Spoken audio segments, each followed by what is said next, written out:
AI may not take your job, but somebody using AI might. Yeah. And I used to have to spend so much time convincing people in my talks, during my keynotes, that AI, even back in 2017, was impacting their life more than any other technology. They just didn't know about it. Do you think it actually is making workers lazier? Welcome to Evolved with Evan, the show where we break down complex ideas and ask the questions most people are too afraid to ask. I'm your host, Evan Waid, and each week I sit down with thinkers, builders, and disruptors to ask the real questions. Not just what's next, but what should be next. Today, we're diving into one of the most misunderstood forces of our time, artificial intelligence. Is it taking our jobs, making us lazy, or simply forcing us to evolve? Well, my guest today is Brad Waid, a global AI expert and futurist. And in this conversation, we unpack the future of work, the state of education, talk about its impact at a societal level, and that's just the tip of the iceberg. You're not going to want to miss this. Let's get into it. Hey, Brad. Hey, Evan, how are you? Good. Nice to see you. Good to see you. Thanks for having me. Thank you for having me. Take a seat. Thank you.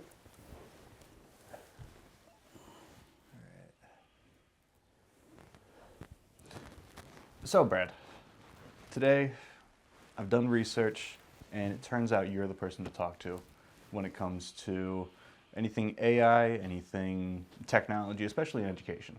Okay. So, just wanted to ask you a couple questions, get your perspective, opinion, and really just your take on the integration of AI, workplace and schools and really every walk of life. Okay. All right. All right? I'm looking forward to it. It's going to be a fun All chat. right, well, I'm glad to have you. Thanks. All right, let's get to it. All right.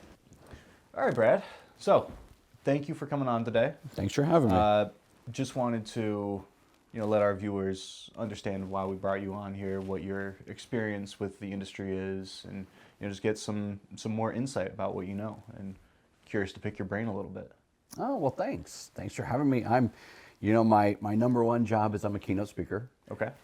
But started my journey in the classroom as a school teacher. Very good. Using technology with third graders, and quickly evolved into technology integration. Sure. So what year were you using technology with third graders? So 2011? Oh, wow. I mean, I've been using technology since I started teaching in 2000, but Sure. 2011 is really 2011, 2012. The first iPad came out. Sure. That Sure. really changed the landscape because right. we had a new interface.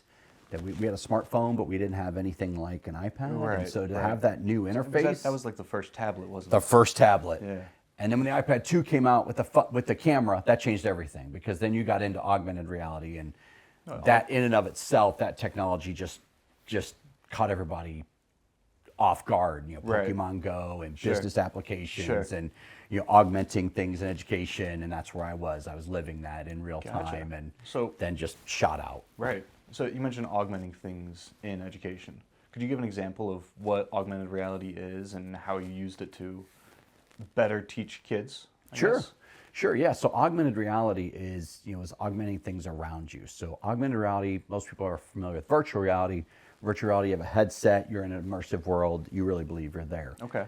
Augmented reality is when you use a phone or a tablet and you look through it and you see the real world in your screen like you really would, like you look through a phone, but you have digital information. Okay. So that can be like, now people, you can scan a menu sometimes and information will come up.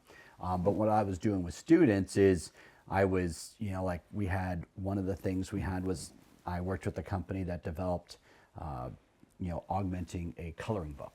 So you okay. could scan, like students could color a page in a coloring book, and they could, just scan it with their phone or their tablet, and all of a sudden their page would come to life. The 3D wow. model of So whatever you color a little dragon, and next thing you know, you got a dragon. Absolutely. Right in Funny front you of say that, because we actually have video of that. Oh, really? From 10 years ago. Wow. 10 years ago, had a dragon flying around my You'll classroom. see it right here. Crazy. So that's augmented reality. And the funny thing is so that really accelerated. I ended up, being pulled out of the classroom to be an evangelist, a technology evangelist. Okay. And that's where I've lived my life for the last, I pulled out officially in 2014, so over 10 years now, 11 years. Wow. Okay. And now AI is augmenting humans. It's augmenting what we do. So I Sure, like to think about sure. artificial intelligence as augmenting humans, the way Right. we interact and do things, especially in the workplace or education. Absolutely. And how long have you been, I know you said that you're a keynote speaker first, but how long have you been using artificial intelligence within your keynotes? Like, how long have you been familiar with the industry at hand today? Oh, sure. So 2017 was when I gave my first keynote on AI. Okay. And it So was was that 8 years ago? 8 years ago. Goodness me. Think about that. Wow.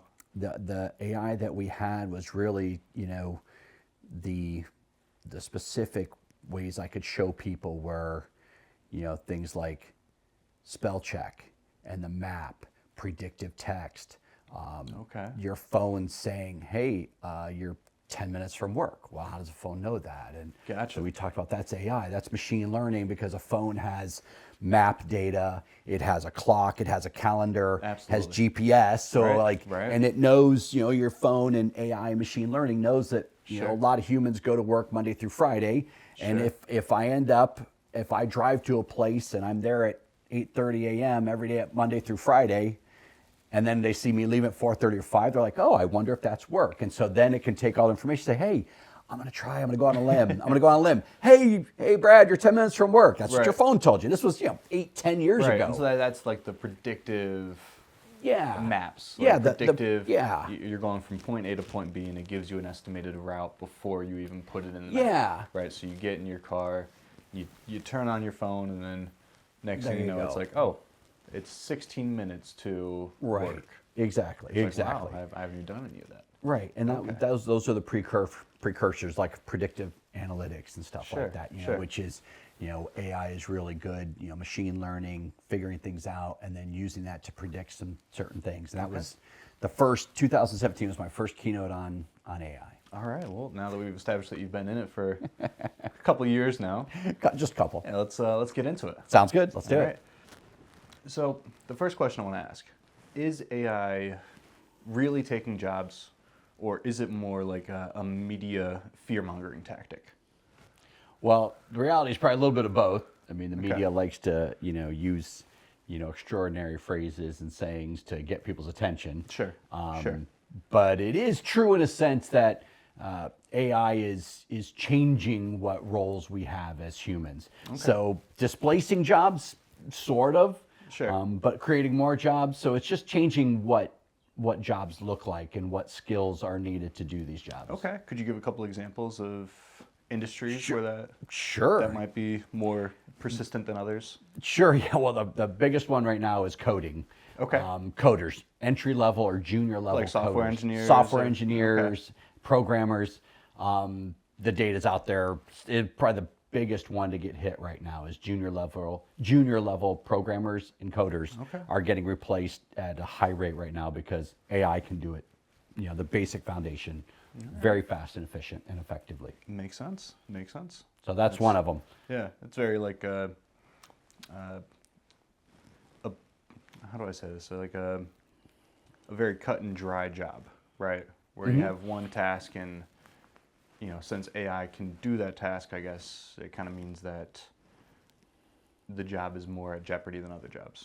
Would you agree? Yeah, anything like that has a specific task, like hey, we need you to do X, Y, and Z. Analyze data, Sure. write a program. Anytime it's a quick A to B skill set, it's AI is able to do it really well right now. All right. All right. Well, let's get into the next question. Sounds good. I know. Yeah, that we. I tried to wrap up. Yeah, no, you're all good. You're all good. So we talked about the industries where AI could potentially take over and cause some wrecks in Some disruption. some disruptions. Yeah, in yeah. the industry. Yeah. Do you think there are any jobs or roles that AI will never fully replace? Well, I hope so. Okay. All right. A stat that I recently encountered, because I'm speaking on this currently, Okay. is that in 5 years, it's 2025, by the year 2030, AI will have intersected every job on the planet. Intersected. Not intersected. Okay. So So you not wanna necessarily explain that a replace, but it will touch. It will touch every job. Sure. Sure. But replacing every job, I don't think so, because there are some things that humans are still, at least, gosh, I mean, hopefully long past when I'm gone, humans will still be better at a lot of, even if it's just the soft skills. Sure. Recognize other humans, talking to them, Sure. comfort, understanding, Right. support, sense of companionship, Sure. community. But on some level, surely we've already seen, a type of shift where AIs and computers are starting to have some of these capabilities. Yeah, oh, right? Yeah, we've seen them, especially in there's already plenty of cases where humans have gotten attached to AI assistants. Okay, all right. Because, and this is usually someone that's, in either distress or in an emotionally a poor place or a struggling place, so they're looking Sure. for friendship, companion, don't know to reach out. Well, a lot of AIs now, even social media ones, have trigger words and different things that if somebody says, it shows it's a sign for help, so that other human can actually come in and intervene and help somebody, because we've seen a lot of the bad things that have happened. I had no idea. Yeah, Makes sense, yeah. Yeah, right. It does. It's really good because mental health is so important and emotional health is so important. Now, actually, in most AIs, there are built-in protocols when an AI spots somebody that may be struggling with emotional or mental health. It actually goes back and it triggers, and it actually corresponds, whether if it's in a community, maybe somebody in HR or something like that, or at a business. Sure. But our crisis hotlines. So Right. that's Right. actually really a good thing that AI is doing, is maybe absolutely. identifying people who Absolutely. are in distress or in need.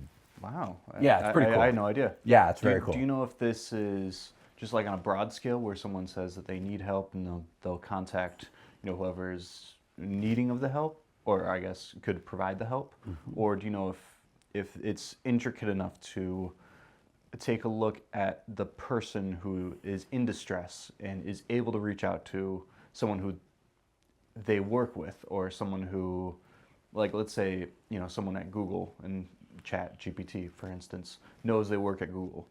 Is there any instance that you know of where they've reached out to Google's HR team or mental healthness team to, I guess, help out with them?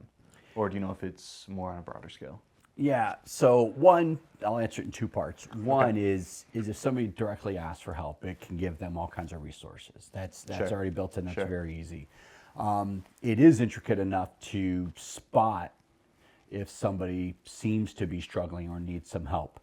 But now that, your question about will it notify like somebody in your work or something, there's a lot of HIPAA laws and rules and regulations that we have to abide by, Absolutely. under ethics and different things for AI Sure. and your own, Sure. everybody's own personal data and information. Now, my guess is that once, if you're in a big company, that you sign off on different things like this, and with HR and in your contract and stuff. I could see that happening to where somebody works for a big corporation, in their guidelines and policies, as if you're working with an AI assistant and the AI assistant has a concern about your mental health or your fatigue or working too hard, too long, stressed, Right. Might be harmful to yourself or whatever. My guess is that would end up triggering and start send something out to HR or the mental health awareness team. Yeah, good to know. Yeah. Good to know. And I will say, you mentioned ethics briefly in that, and I wanted to use this as a little segue into the ethics, more going towards the business sense and the corporation sense. Do you think, to the best of your knowledge, that companies are adopting to AI too quickly without fully understanding the risks that it could be bringing? Well, yeah, that's a great question, because 2 years ago I'd say no, they're not adopting it fast enough. It's more like, hey, we'll wait and see, and that really came down to an education. Most companies just weren't educated in AI, so they're like, okay. Then with ChatGPT coming out and really taking the landscape of AI and generative AI, people start like, okay, we need to know what's going on in AI. Let's find out. Sure. Now, with the proliferation of tools and so many AI, assistants, programs, software, my guess is many companies are adopting extremely fast Yeah. without enough Right. awareness or Right. education. And, when it comes down to the ethics, fairness and bias are two areas right away that are a couple of the first things that we take a look at. Absolutely. What data set is AI using to make decisions? Is it biased in any way? Because AI is making decisions based on the data and information it's given. So Right, right. is the data well-rounded? Are people Right. well represented? Are Right. there enough cases? Are enough people represented? Absolutely. So yeah, it's kind of like the Wild West right now. Yeah. So you'd say we've almost seen like a meteoric or exponential rise in the last 2 years. Yes. Of 2-3 years. AI Absolutely. integration. Yes. Okay. Yes. So why do you think it is within the last 2 years? I mean, is it just everything becoming mainstream and more accepted socially? Absolutely, 100%. It's because once it got to the mainstream, it's just like any bell curve. You have your early adopters, and then all of that. And we had early adopters when ChatGPT came out, and all of a sudden so many users came online so fast and saw the power of it. And so now, it's on mainstream media. It's on the news. It's on commercials. Absolutely. It's on social media. It's Absolutely. talked about everywhere. So it's been adopted and accepted very quickly. Sure. But going back to that, you said it's like a bell curve, right? A bell curve, everyone knows there's early adopters and then there's late adopters, right? Do you think that we're almost at the stage where we're starting to see it level out in terms of who's going to be using it is just going to be using it? Or do you think there's still some people who haven't been adopted to using it yet? Oh, that's a great question. We're definitely in the height of the bell curve, maybe just a little over the middle, maybe. Okay. There's still so many people who have not used it and Really? don't use it. It's funny, every time I do a keynote, there's most everybody's aware of it. Most everybody's aware of ChatGPT. And, almost everybody's aware of ChatGPT, but not everybody's used it. Okay. So Yeah, that makes sense. awareness is, at least Sky high. Sky high. Right. User interface or adaptability or somebody that's actually using it, I'd say awareness is probably at least in here in the U.S. is probably 97, 98, 99% people at least know it exists and are familiar with it. I'd say Usage people is who are probably a little bit scaled back 60, from that. 70 Okay. maybe, All right. which is still extremely high if you think absolutely. about it. I mean, but compared to 3 years ago, I mean that's yeah, what is that, 2/3 of the population yeah, now yeah, using it? yeah. I remember I've been doing keynotes and talking about AI since 2017. Yeah. And I used to have to spend so much time convincing people in my talks during my keynotes that AI, even back in 2017, was impacting their life more than any other technology. They just didn't know about it. Right. And that was like a major piece of my keynotes. And I had to And we'll link some of his keynotes below. thanks. And so then, but once ChatGPT came out, then the whole conversation changed. Sure. And it was amazing because I was literally working with a company during that whole year. And what I was doing before ChatGPT came out was one thing. As soon as ChatGPT came out, the whole second half of the year was another thing. Right. Right. What was kind of the introduction of OpenAI to the market? Oh, wasn't yeah. it? I was kind of like, yeah. wow, this is something crazy. Yeah. Like, we've never seen this before. This is smart AI. It's not just AI that's integrated and you can tell it to do things. It comes up with conclusions from its own research. Yeah, it's more than just like, your phone knowing, using machine learning, knowing that, hey, let's use a map and let's predict where you're going to go. That's AI. Spell check, that's a little bit of AI. Sure. But once, like I said, OpenAI, the company responsible for ChatGPT, came out and rolled out their first version of ChatGPT, then it became like, okay, now we're talking something new, something called generative AI that we've never experienced before. I mean, I can now type something in and get something back. And it was quickly, it wasn't labeled like this right away, but it was text to text. And then we realized there was a whole thing like text to text, text to image, like Midjourney, Right. Well, now Dolly. and they have that mainstream as well. Yeah. They've even got, I think, text to video now. Well, Sora, OpenAI, it's amazing. So we have text to image, text to voice, songs. All right. Is there any limit to where they can't go? Not that I'm aware of yet. I mean, I'm just going to flat out say, like, I haven't thought about a limit yet. Like, I'm just amazed how fast everything has gone. Yeah, I mean, not even a year ago, ChatGPT couldn't even produce images, and now they're already I know. producing videos. Yeah, and it's So in a year, who knows? I mean, yeah, it's really insane because like I was actually just in my mid journey this morning, and it was funny. I was actually like I was going and doing some more work, and I looked back at my portfolio, and I was looking back even just from not even a year ago, like 6 months ago on mid journey, Right. and the quality and everything it can do just from 6 months, the change is amazing. Sora, which is OpenAI's, text to video, that used to be, only, it was, beta. People couldn't use it. Now Sure. it's open for everybody. Create, 5-second videos, and it's Yeah. amazing. It'll do Absolutely. it in a couple minutes. Absolutely. So another thing I wanted to reach out and ask about, do you think that AI is truly an assistant, or will it reach a point where businesses rely on it more than, employees? Oh gosh, I hope not. But like, it is truly an assistant, and even right now, like I have a keynote coming up where I'm working with an industry on, how they can use AI in the whole facet, Sure. supply Sure. chain, manufacturing, everything. And even as I'm going through that and working with these companies, I see how they're offloading, what humans have to do in certain levels. Every time I've seen that, it just changes what the human's doing. Right. I don't know in 20 years. It moves so fast. Yeah, I really don't. yeah. I really don't know. mean- I hope we never get to that point. I guess it is kind of hard to say, and definitely putting you on the spot a little bit. Well, that's all right. That's all right. It's true. You ask anybody 4 years ago what 4 years from now is going to look like in the technology space, everyone is going to say the same thing, right? They're going to expect advancements, Yeah.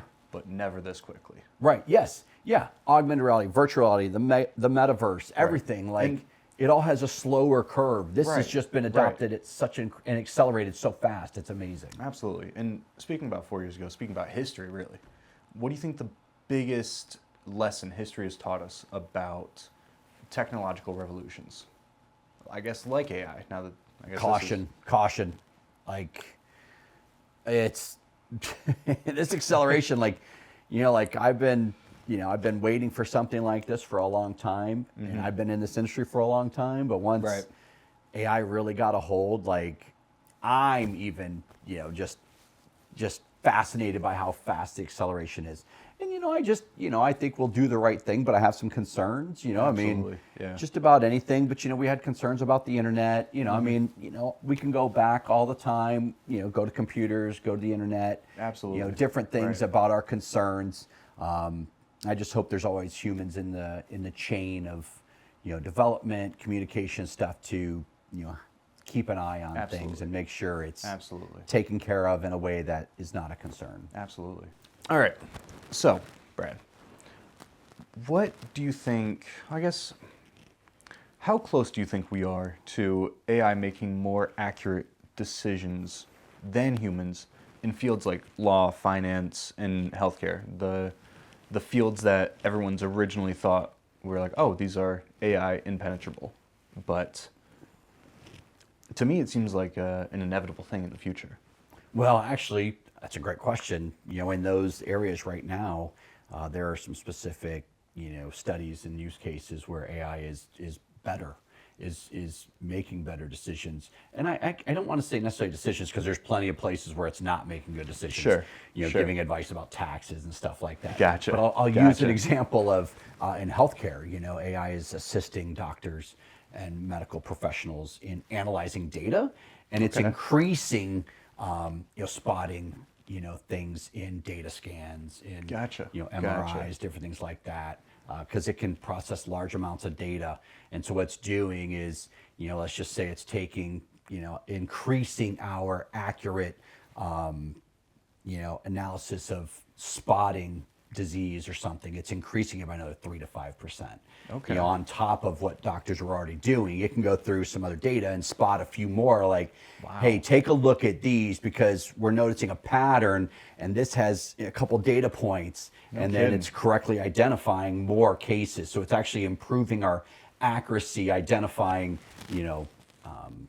Wow. things like cancer and different things like that. No way. Yeah, it's pretty impressive. It's So, really and nice. that's just the generative AI doing it. That's not people putting in prompts to do No, it, no, right? that's so that's like it's called big data, mining big data. Okay. It's part of one of the Industry 4.0 pillars.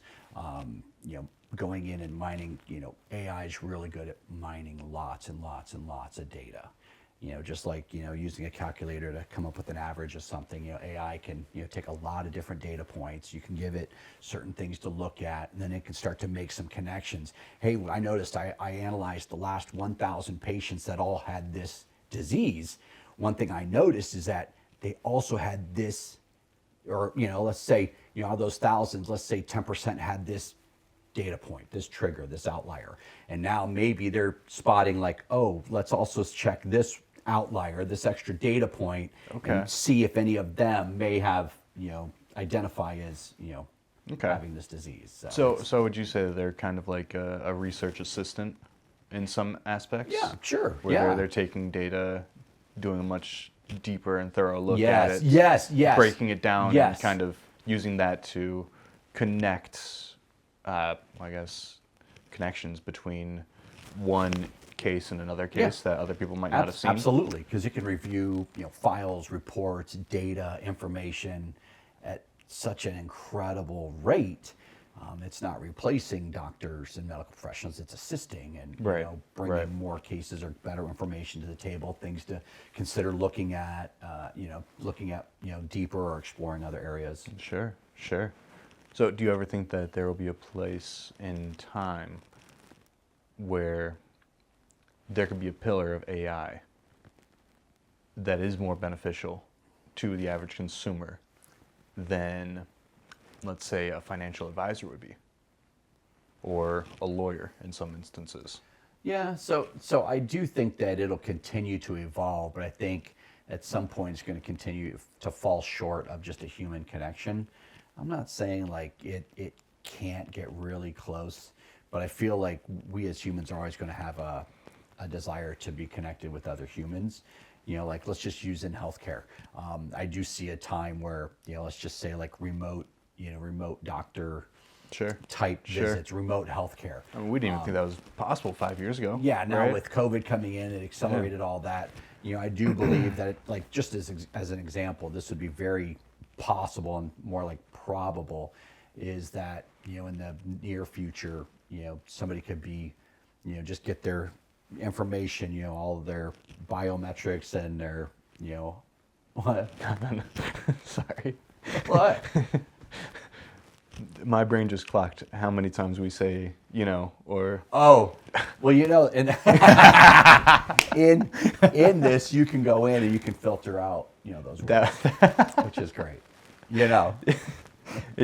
it came to me when you were talking, and I couldn't pay attention to anything but that. And then you said it maybe times? seven Yeah, times yeah, within a 15-second Yeah, window. yeah. So it made me crack. Sorry. Yeah, so there are some really good programs like you can filter it through AI programs that'll actually identify these. How about points. that? How about that?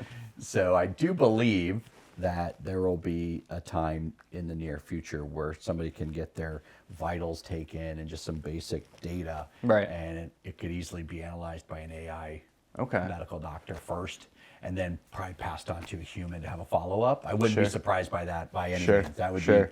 That would make a lot of sense to me. That makes sense. Yeah. So, based on that, let's get into another pressing matter that a lot of people are worried about: the displacement of jobs. I've seen some articles where it says AI is going to displace 100 million jobs. Somewhere it's going to displace 50 million. Somewhere it's going to create 15 million. Somewhere it's going to create 200 million.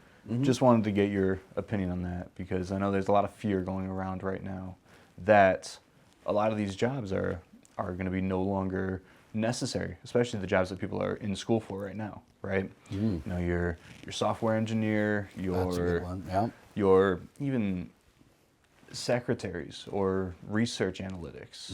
I mean, these are jobs that people have wanted to have for as long as they can remember. Yeah. And I can't even imagine how disheartening it would be to get into an industry only for it to have not been necessary anymore based on AI. Yeah, and that's a great question. And something like, entry level programmers Yeah. or coders, Yeah, are, absolutely.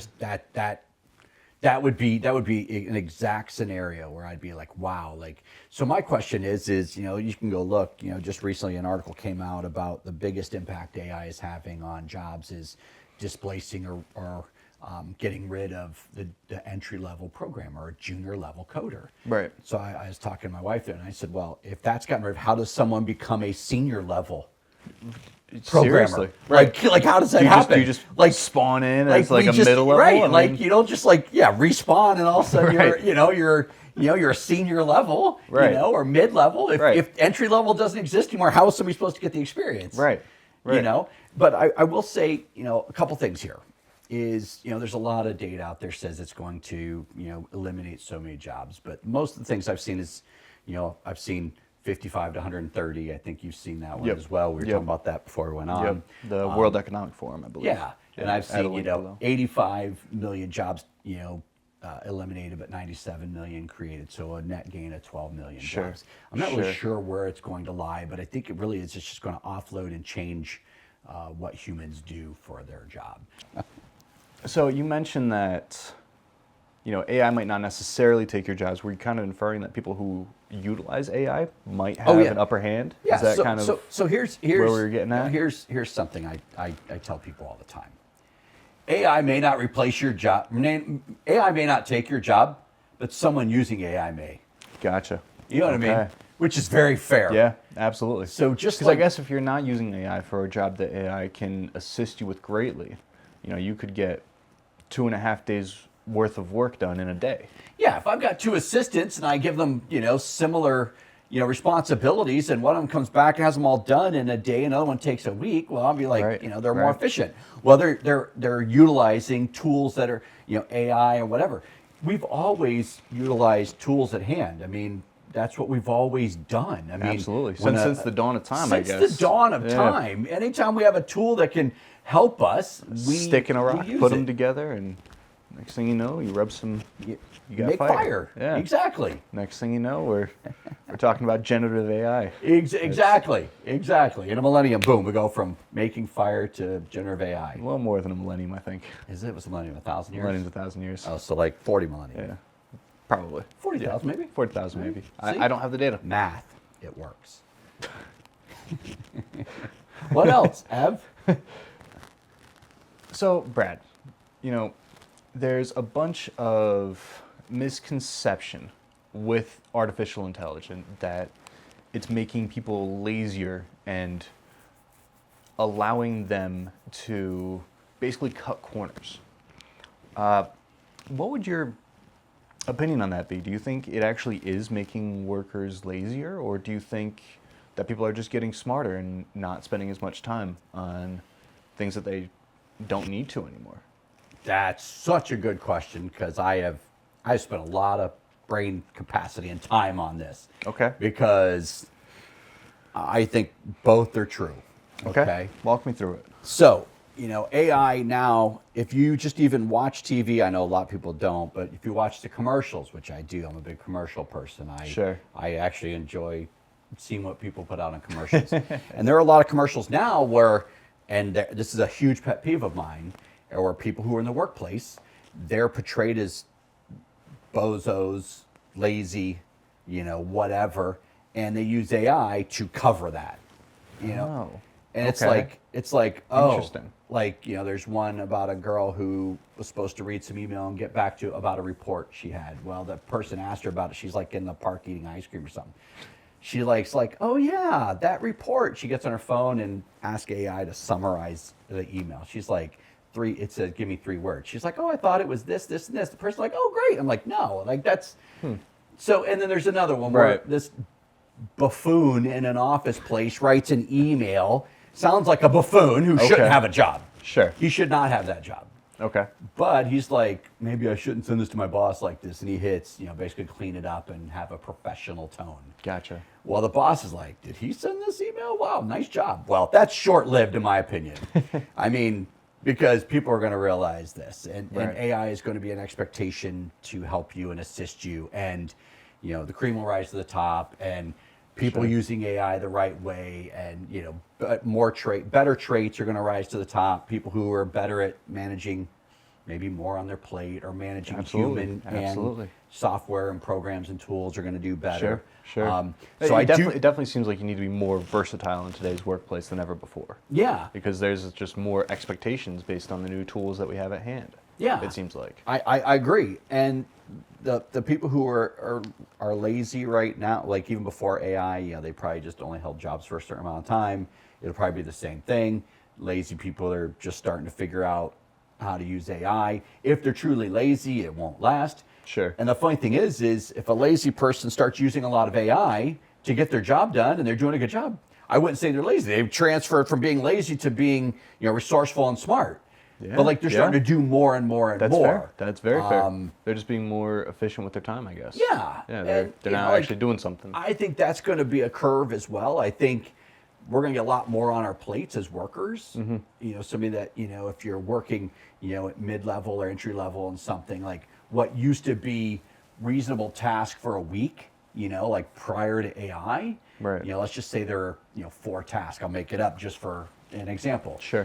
Prior to AI, maybe somebody at entry level had like 4 tasks they really need to get done for the week, projects, reports, stuff like that. Yeah, absolutely. Now with AI, that expectation is probably going to go up to 10, 15 or so, because the expectation is from upper management that you are using some of this. You need to. They're going to say some of your workload. Absolutely. Yeah. So I think just the way what work looks like will change a little bit. Sure. It'll just evolve, and it'll get right back to where okay, the expectation is everybody's using it. Right.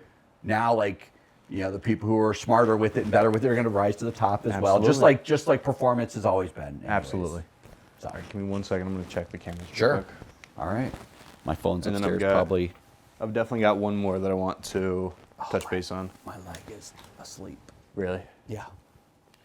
How long? Like just 5 minutes? Yeah. Okay. Yeah. I'll just wait to get my phone then. Okay. All right, we're live. We're What looking are we good. on? How many minutes? 40 minutes. Nice. 40. Yeah. Let's shoot for 45. 40. Oh, my leg's asleep.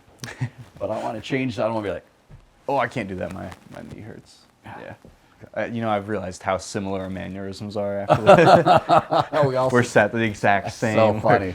We're talking the same dialect. This is so funny. We're saying and and we're not even related. It's weird, right? That's the craziest part. Anyway, Brad Waid, everybody. Yeah, Evan Waid, everybody. All right. So, now you mentioned, you don't think the workplace is getting lazier because of the adaptation of generative AI within the workplace. I know that there's a lot of instances, and a lot of them are getting kind of critiqued publicly now, of schools and school boards that are taking a stance on fighting AI in the classroom, where sometimes they are expelling students because a paper that they wrote comes back as being AI influenced. I think is the terminology. That's correct.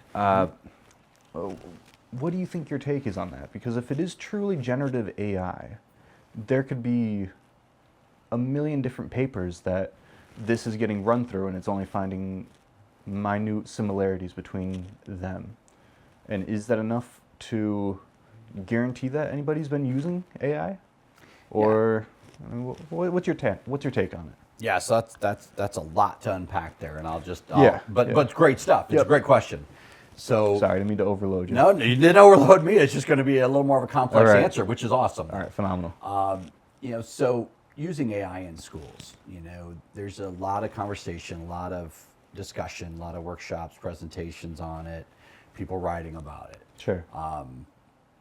Just like when phones really came out and students had phones, and they're smartphones, not the T9, type. Talking the iPhone 3, the iPhone 4. Exactly, any type of iPhone or smartphone. Now we're talking about there are still school systems who embrace phones. There are some that don't even allow them. Sure. AI is going to be similar for one, just until we get comfortable with it. Some are going to embrace AI, and some are going to be like, you can't use it. We're also going to see, in my opinion, if there are concerns. I have a good friend who teaches middle school right now, and his phrase is, show me you're better than AI. And he incorporates AI into so much. And he actually asks students to use AI, and then how can you be better than what the AI showed you? All It's right. actually amazing. It's great. He's doing great work. Wow.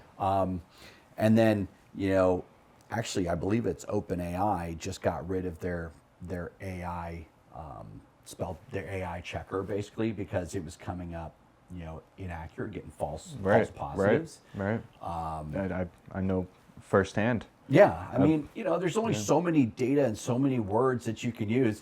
I wrote something, and I checked it just out of curiosity, and it flagged as like 80% AI. And I'm like, wait, no, I know what you're reading, or a lot of the articles I've written about this, and you're probably using that and saying I'm going there, but I was the source actually, because it was very specific. So something you wrote showed up as 80%. Yeah. It was actually very funny, because it's funny because it says like. Then I looked up or I saw an article that said something like words you should not use that flag AI, something like that. Really? I'm like imagine a world is a phrase I've been using in keynotes all the time. And so I write imagine a world, imagine a time. Like that was a phrase. I'm absolutely. Like come on. Everyone's got their own phrases. Right. Yeah. So one thing I see is like, if school systems and stuff are really struggling with AI, I think we're gonna get back to some more human style assessments, meaning have students write a paper in class. Look, they're not going to do big reports, but look, you really just want to know, like, did they get the information, and can they show what they learned? Can they transfer that knowledge to another situation? Because learning really is if you learn something, you can transfer it to another situation. You showed you learned it. Right. Okay. Not repeating and memorization. Right. Well, that's, knowledge transfer. That's like the first level. Yeah, absolutely. Yes, exactly. Yes. And then I would say, kind of understanding, retaining it, and then being able to displace it is the second level. Yeah, a little higher, but the the third transfer, or fourth or something. Yeah. Okay. Yeah. And so what I think is going to happen is, teachers and school systems and districts and buildings are going to start saying more like, okay, we're expecting some of the stuff that I'm asking you to do, reports and homework and stuff. You're probably going to get some AI assistance. But all right, we're going to do an assessment in class, and that's where I'm just going to be, okay, I'm going to have some just questions.